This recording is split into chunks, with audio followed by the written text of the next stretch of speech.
La présentation du livre intitulé Femmes en mouvement au Sénégal s'est tenue dans un esprit d'échange, de réflexion et de valorisation des parcours féminins. Cet ouvrage qui met en lumière l'engagement des femmes sénégalaises dans différents domaines de la vie sociale, économique, culturelle et politique, en soulignant leur rôle central dans les dynamiques de changement et de développement. L'objectif, c'était dans un premier temps, de décrire en tant que Sénégalais, Sénégalaises, mais aussi Africains, sur notre histoire.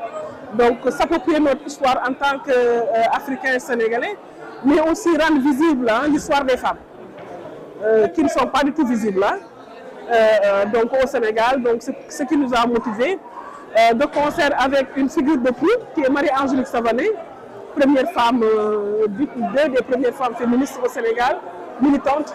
Donc on était en concert avec elle pour discuter et c'est parti de là. Donc depuis 2021, le travail avait démarré et aujourd'hui on est en 2026. Nous assistons au lancement de cet ouvrage il y a beaucoup d'enseignements, en tout cas beaucoup de choses qui sont ressorties et c'est extrêmement important que les gens l'approprient.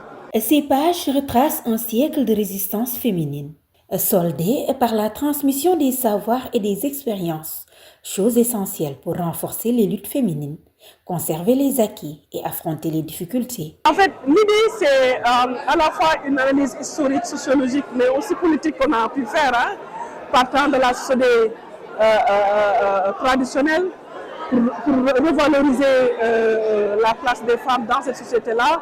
Même si de la documentation, il y en a, ça existe, mais c'est beaucoup plus écrit par des non-sénégalais, non-africains.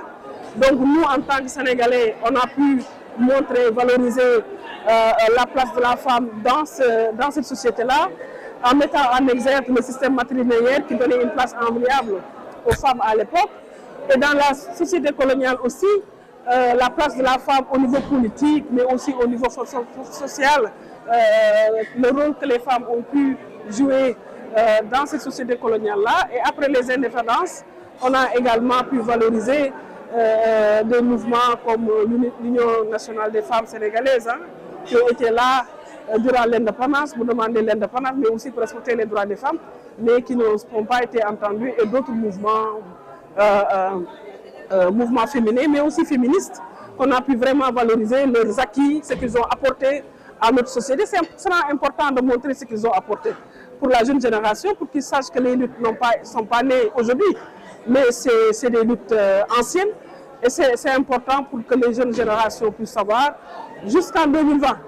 Donc de la société traditionnelle jusqu'en 2020, on a pu vraiment montrer les luttes, les acquis, les difficultés et beaucoup de choses nous ont apporté. Parce que les lois que nous avons aujourd'hui, mais ça a commencé depuis les indépendances. Les gens ont commencé à lutter, le droit au travail.